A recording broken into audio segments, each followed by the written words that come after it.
Hello, everyone. Hello, and welcome to our Facebook Live today. Whether you're watching live or you watch later on, we are so grateful to have you all here with us today. So our program today is part of the Path of a Magdalena program. And this is gifted through March of 2023. And it's a culmination of every month you get a video, and we'll do this Facebook Live, and there'll be opportunities to engage throughout the entire month on one of the qualities of Mary Magdalena. So last month we had discipline as our quality, and we just completed that at the end of May. And this month we are moving into, wait for it, nature. I just want to go like, when I think about nature. I live in the United States, and this time of year is so beautiful. It's like spring into summer, and everything is just alive and bursting with vitality. So we thought it would be the perfect time of year to bring in this quality. So I have such a treat for you today, Facebook Live. I have an amazing panel of Magdalenas with me here to discuss this quality. So first, I have Lisa Guinan, who is from the west coast of Ireland. Lisa, give a little wave. Lisa's been with us for a few Facebook Lives. I'm so grateful she's here. She brings so much wisdom on so many of these qualities of Mary Magdalena. And then we have two other panelists today. We have Olivier Bayard from Bern, Switzerland with us today. We're so grateful to have him here.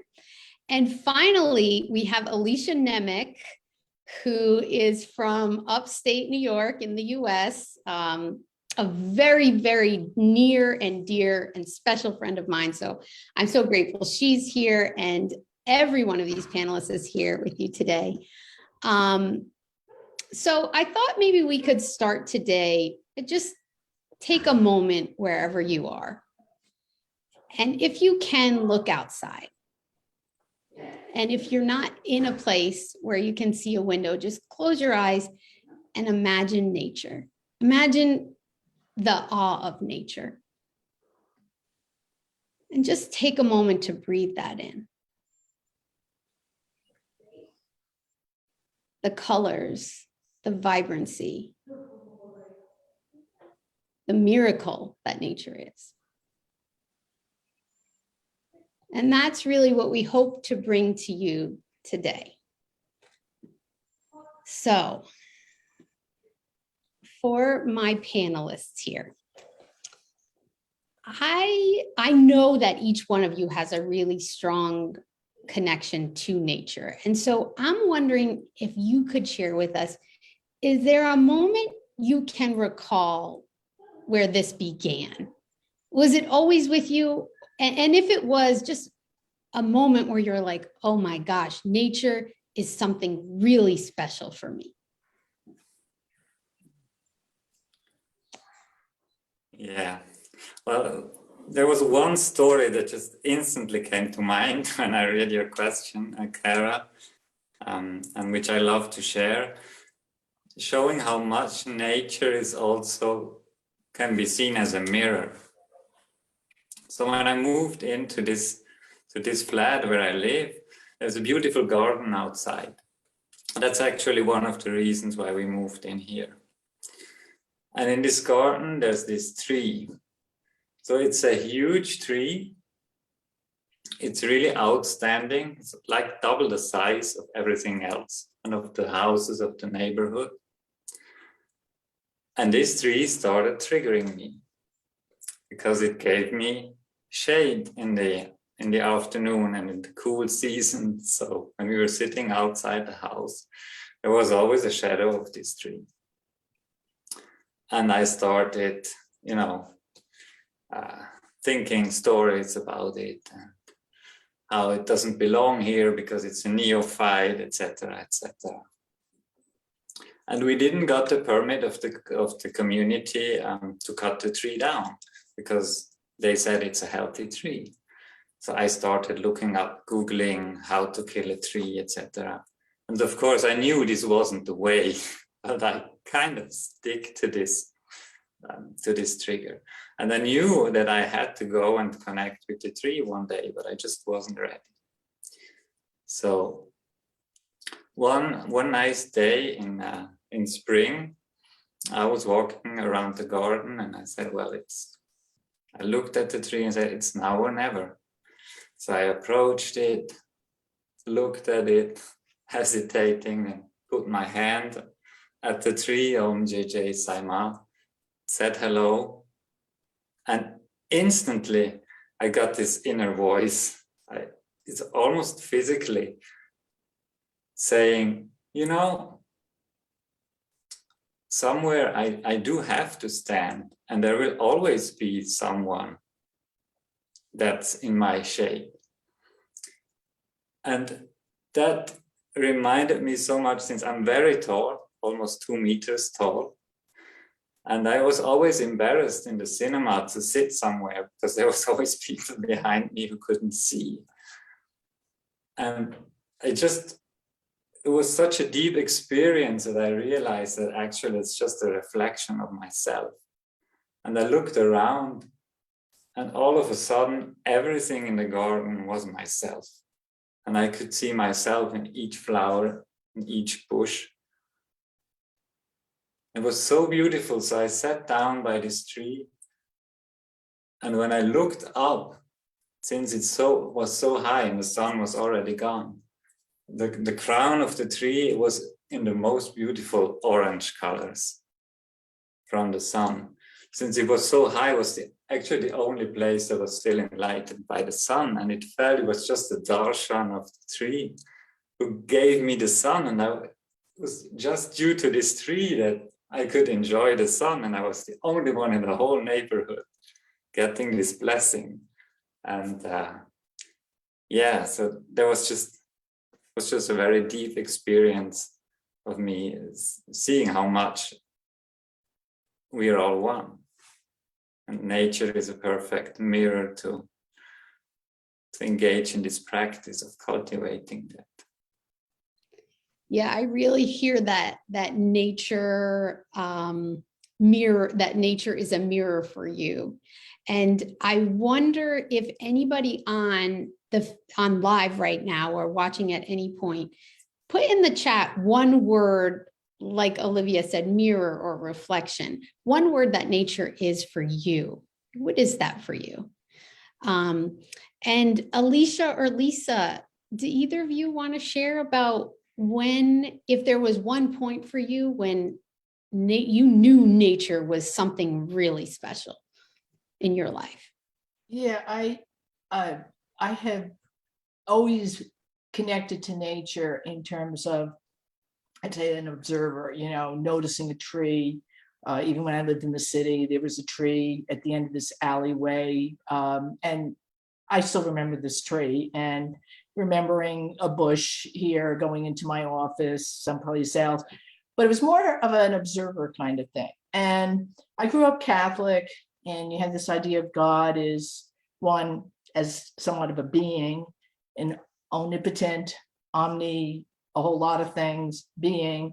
And, you have, God loves you, but floating around in the back of my mind was also that historical concept that we're sinners in the hands of an angry God, or could be, whatever. And God was just not someone I wanted to drop in on unannounced. So this was sort of, floating around in the back of my mind. And so fast forward, we're living up now in Cooperstown, New York, and it's a beautiful area. And I start to realize I could not stay an atheist and be in nature. It just would be impossible. But it went another step where all of a sudden I realized this is the divine. All of this is telling me what the divine is. And I felt it wasn't something that really went through my head as much as it connected to my heart. And I realized how immensely loved we are by just looking at creation. and how beyond any words that I can say, that the magnificence and the intelligence and the playfulness of nature. I mean, how can you not be joyful? How can your heart not sing and really connect to this? And the fact that we're created with eyes and an ability to get joy out of color and beauty and art. It's like this whole thing is just set up because we are loved so much. And it is hard sometimes in explaining this to contain myself, because it just made me realize this is God. This is the divine. It's all around me. It's in everything. And it's just beyond, and this is the omni part of it, the beauty and the intelligence of it. We're born curious, and everything about it is so fascinating. And I feel like I can't even touch the hem of what it was like. This whole wave that just went through me. It was beyond me. It was like merging with nature. And I feel that more and more when I go, I think I mentioned my spiritual path goes through the woods. And when I am up there in nature, and it isn't just the woods, it's really anywhere. That is where I connect to the divine. That is just my prayer, is to be out in nature. So I guess if I had to say, I don't know if it was on this date kind of thing. It was like a building thing where I went from this transition of just simply observing nature, something over there, and God is somewhere. I'm still trying to figure that out. And how can you explain it anyway? And it all just came together, and it became a part of me.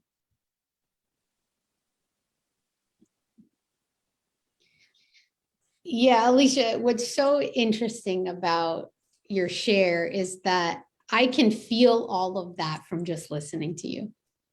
And that's why I was really so grateful when you said yes to this Facebook Live, because every time I experience Alicia, there's some part of that awe of nature that is intertwined in her. And I wanted to share that we have a couple people on the Facebook Live who have been sharing too. So when I asked about one word, Satnam shared renewing. We also have freedom, a space of resourcement. And I think all of those hit a little bit on what Alicia was sharing too. So thank you for those who shared online so far too. And Lisa, what about you? Hi, Cara. Yeah, I'm sitting here thinking, oh, which one will I share? I have so many, but I'm thinking of one time, it was about 14 years ago, and my daughter was in this Steiner school here in the west of Ireland. And the Steiner school, they're really big into nature connection, and they really do great work with the kids and, helping them in the discovery of that. But they were coming to build a new school, and it was on this beautiful land by the west coast with all these like rolling hills. And when you step in, you go into the gate. So the school was to be built, it was in the planning stage. And there was this a thing called a Goethean study was done on the land, and the purpose of it was to connect with the land, and rather than just coming in and putting a building in wherever we wanted, was to connect to the land and nature and ask it what it wanted.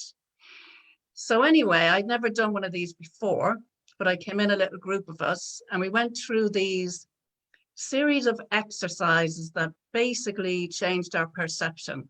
So we did things like, we had to look at a bramble bush, remember, in this hawthorn tree, and we had to imagine that we just landed from outer space. And we had to describe this tree and this bramble without using any words like leaf or berry or tree trunk or bark. And it was amazing because I remember looking at the hawthorn tree and it was like a splattering of red beads was what came to me. And so we did a series of these exercises that literally changed our perception. And then at the end, I was sitting by there was like 4 beautiful, big, really ancient oak trees. And I was spending all this time observing them, drawing them, just sitting in meditation with them for like long periods of time. And then we came to open up then to nature. And of course, I had my own agenda. In my mind, I was thinking, these trees can't be taken down. They're so beautiful. I'd become attached to them. I was going, they have to stay on the land. They're so beautiful. Like, I'll do anything to make sure that these trees do not get destroyed in the process of putting this building here. And then I had this prompt, and it was as if nature just opened up to me. And the trees were showing me that they can never be destroyed. It was like I was trying to protect them. And they started to show me that they're bigger than me and way bigger than what I'm giving them credit for. And I got pointed over to this little bramble coming up from underneath the ground, just a few feet away. And I heard the words that even if we get taken down, we'll just emerge in a different way, like that bramble over there, that it cannot be destroyed, that it will just keep emerging in different forms. And I had never realized that before. Somehow I hadn't given nature the credit for what it is. And it reminds me of what you're saying, Alicia, about that interconnection and the godliness, that it cannot be destroyed. And that was such an eye-opener for me. And yeah, and in that moment as well, it was like everything changed. Even the trees became like beings. They were like, I could see them alive. Everything just came alive. And that was the opening into the discovery, which was the purpose of the study. But it was very profound and a great lesson for me. Yeah, I can really relate to that interconnectedness concept too. I wonder if anybody on the Facebook Live can, if you can, let us know, or, write something in the chat. It's interesting because when Lisa and I were talking about this topic, I said, oh, maybe somebody else should, lead this conversation or be the MC, if that's what you want to call me. I'm not really sure what my role is. And I said, nature, it's just not my thing. And I've pondered on that over the past few months because I actually think that's incorrect. I think it is my thing. I just don't cultivate it enough because I can think of moments in nature where, my husband and I like to go to the beach in South Carolina. And when we go there are so many stars. And I just will stay there for hours and hours and just look and get lost. And what I realize about that for me is it makes me feel small, which most people would say, well, do you really want to feel small? It makes me feel like all these things that I'm worrying about don't matter at all. And I can, in that moment, just sitting there, it's like there's no distinction between me and all of that. There's like a merging. So I have been feeling so much more energy to really cultivate that because it is my thing. I just haven't been paying attention to it.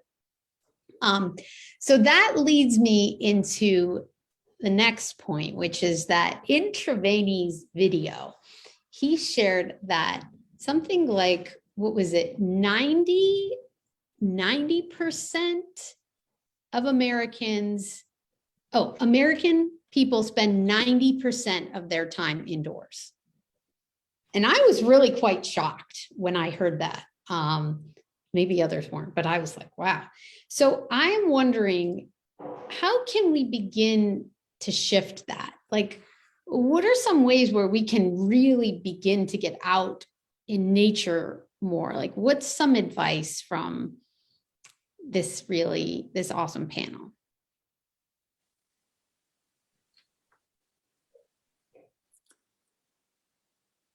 Just go outside, do it. Simple. Nature is everywhere.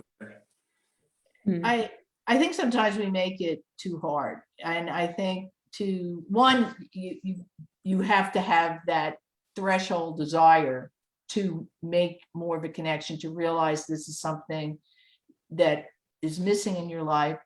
But you don't have to go to the Grand Canyon or whatever in other countries and other areas to experience nature. You don't have to trap. Just as you say, just go outside. Even in a city, there may be a tree or grass. Just how amazing grass is. A drop of rain on it with the sun, it looks like diamonds. It's and even if you're indoors, connect energetically with nature. A picture, a place that you love, just take a few moments to breathe that in and connect to that. Put a plant in your office, and that's another life. It's that is sharing the planet with you for this little ride that we're all on. And that's it. There's so many ways. Don't make it hard. Set yourself up for success. Yeah, and I think as well, you touched on it there, Alicia, when we really value, when we understand the value of what we can receive by being in nature, we will just naturally be there more. Because to me, I just always think of it as this invaluable resource that's not really recognized. It's like often we can see it as like a scenery, almost like a backdrop.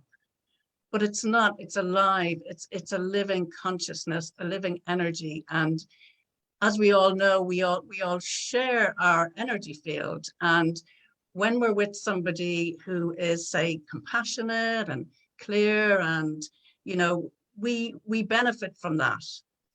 So to me, nature is like being with this friend who is very simple, who knows how to do this life thing. They don't get lost in all the complications that us humans do. It's like everything is kept so simple and so clear and so beautiful.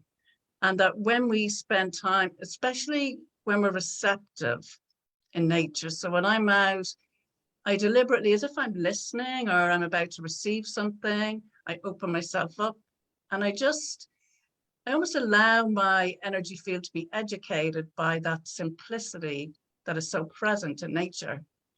And then, then there's certain aspects of nature. So if I really want to go into that deep peace inside, deep peace that I find inside of my heart, I might go to a really still lake, or I might imagine a really still lake, and I can draw that peace out of my body by being with that lake.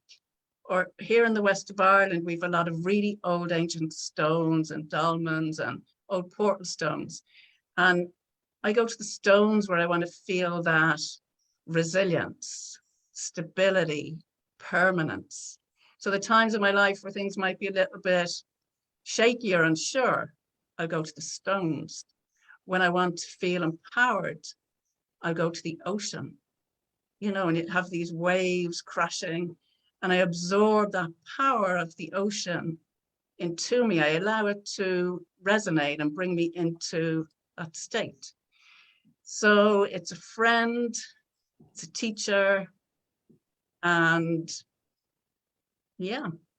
not to be underestimated. I would add, it's also a mother. It's constantly giving, and it's never asking me any questions.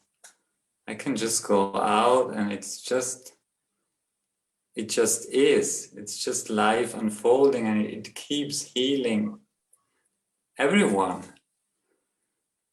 Mm. Every Sunday, there's the whole city here goes to a nice river, goes for walks. Most of them are not conscious, but yesterday when I was there, I realized how much this was a divine mother, and it's just clearing and cleansing everyone for generations. Mm. And it's untouched about all the drama and all it just runs down and just is. Mm. Exactly, Olivia. You know, and I think often people, they go to these places, the seaside, the woods, or, you know, and they know they feel better afterwards, but they often don't connect that that's where it's coming from, that it's just, it's all happening. And people don't realize a lot of the time what's happening. And just, I think the key that you both have hit on is that awareness, because all you have to do is like, I can go outside and just sit on the steps and feel the warmth of the sun, or even if the wind, or whatever is going on outside. And even if it's just for a few moments of just being present in it, there's so many gifts. It's just amazing. We are in paradise. We just don't realize it. Mm. Yeah. And we are nature as well. We actually are nature also. Right. Okay, so our time is coming to an end. I know, I can't believe it. I always wish we had more time with these. So what I really heard at this last discussion is a few things. So the opportunities this month to really engage with nature is spend a little more time outside. Just get out there. I think that's what Olivia said. Just get out there. And when you're out there, be present. Really be in the moment and observe what's going on and feel what's going on in nature. And conscious. And I think what Lisa said was really, really awesome too. Like, if I need strength, I go to the ocean. So that's really conscious and thoughtful around nature. So that's the opportunity this month. Get out there and really consciously get out there, thoughtfully get out there. And when you're in nature, take some photos. We'd love to see your photos, post them on our Facebook, share them with us. We'll share them on our social media too. Really getting into this spirit of nature. And, you know, one thing we're going to be in communication about, Lisa, I hope this is okay, because I'm just throwing this out there throughout the month, is how Mary Magdalena engaged with nature. So look on our social media platforms. We're going to have some discussion around that too. So really immerse yourself in it this month. That's the opportunity here. And I just wanted to share, I saw a few more comments on our chat here. And I just want to share a few to end with, because I think they're really great additions. Nature is full of adventure and abundance on so many levels. I love nature. In nature, I feel peace. And I feel so alive and joyful around nature. And then someone was mentioning balance too. So all of those things this month, there's so much life in nature for us to explore. So stay with us. We're really looking forward to it. Thank you all so much for joining us today. And we look forward to continuing this adventure with nature over the month of June. Thank you all so much. Thank you. Thank you. Thank you.